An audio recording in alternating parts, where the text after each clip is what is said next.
So we've seen a number of different gimbal style attachments for smartphones in order to give you those really steady shots. This one, the iSteady M7 from Hohem, is like the granddaddy in terms of features. Like, just look at how many things they're bringing to the gimbal concept. You have a 500-gram payload, so obviously your flagship devices are supported. This magnetic AI tracker, independent of the device itself, which is capable of tracking objects, people, but then that magnetic AI tracker is also a fill light. The handle of the gimbal also doubles as an extension pole. You know, sometimes you don't see this, where you get that extra reach, an access lock for each arm, 360-degree infinite spin, and then this detachable touchscreen remote. I don't need to necessarily touch the device. I can have it set up remotely and then still interact with it, spin it around, but I can also keep that remote attached and use the joystick and the secondary monitor if I choose to. So many different things included, many different things to test out.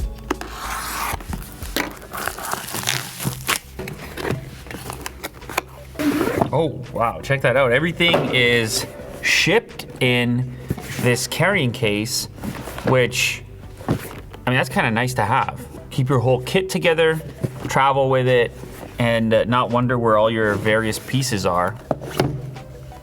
Cool. In this box here, we have our USB-C charge cable.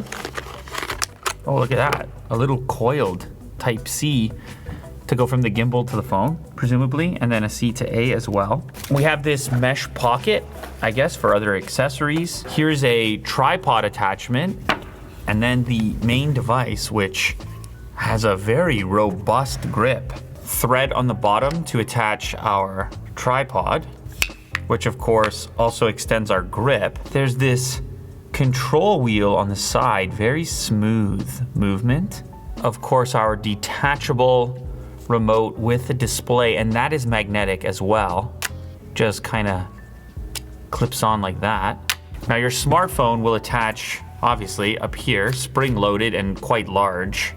And then this is our AI tracking / video light. And this one is also magnetic by the looks of it, but it does have a locking mechanism. So if I push these two little buttons on the side, I can remove this. I can also turn it around.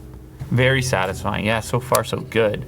And look at this, we've got mounting on the side as well. The display is telling us now what our battery life is of the main device, and then also the battery life of the removable display here. Whoa, a lot more reach like that. That's wild. I mean, it's like a whole tripod in one here. Well, that's quite easy to connect, instant. It saw it right away. The app saw the device right away. So right now, you are seeing the benefit of having AI tracking via a separate sensor. So then my front-facing iPhone camera in this case is gonna be recording the video, but this little camera up top is responsible for tracking my whereabouts. And how about I stop the tracking? And the reason that it's reversible is pretty obvious. In this case, it's tracking, I guess, backwards towards me in this selfie mode, but I could unclip it, flip it around the other way, and then use those tracking features with the rear-facing camera on the phone as well. And that could be useful for action sequences. I mean, this would be useful here for like vlogging or something like that. Oh, wow, look at this. This becomes our focus, which is pretty amazing. Even on the front-facing camera, if we want to get creative with like a focus pull. Manual focus with a very tight level of granularity. As you can see my like beard hairs in there. Look at that. And then defocus. And of course I can also magnetically remove my remote and our battery life. And you can see I have remote control of my gimbal.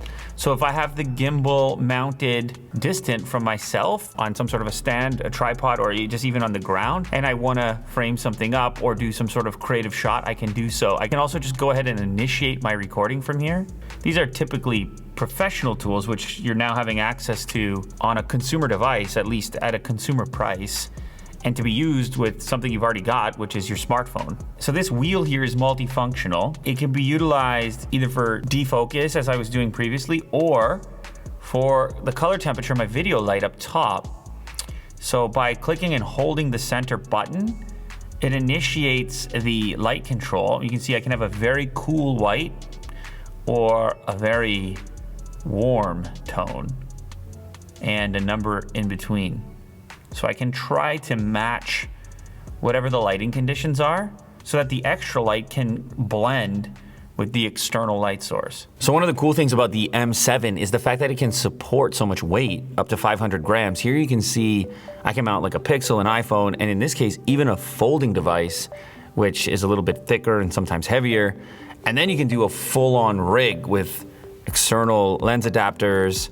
This one even has some external storage and audio equipment. And then once you've got everything mounted up, you can start to take advantage of some of the features that are built in, including probably like the flagship feature, which is this AI tracking, which is gonna allow you to select your subject and then really not worry about framing at all, even if that subject happens to move rapidly. Here's an example of Otis, who can be unpredictable at times, but this would apply to any kind of action sequence that you might want to film. Anytime you have a moving subject, you just draw a box around, and then you don't have to worry so much about what you're pointing at. Like, it will take care of it, so you can point the gimbal in the rough vicinity of where that action is taking place. And of course, during this whole process, it's working to stabilize your footage, to give you a smoothness that you just can't really achieve with your smartphone itself, because you have these motors smoothing out every single movement that you make. And because this thing has a large built-in battery, if you have the USB connected directly to your device, you're also gonna extend your shooting time substantially by pulling battery from the gimbal and into your smartphone. Here we have a shot where you're backing up directly at a very low angle, and because you have that extendable arm, that sort of selfie stick style mode, it actually works really well for these low angles as well, without you having to crouch down nearly as far as you would have to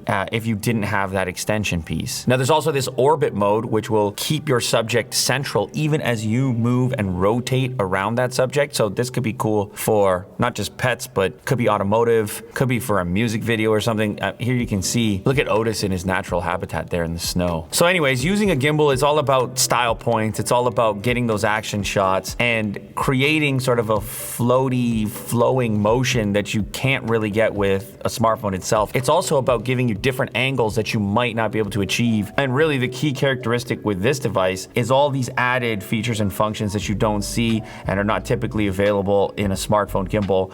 The detachable display / controller, which allows you to operate the device remotely. The wheel on the side, which is incredibly smooth, and now you can use that to control manual aspects of the way that your video is being recorded. And of course, the independent AI tracking component, allowing you to use your native camera app if you choose to, while still maintaining those AI features.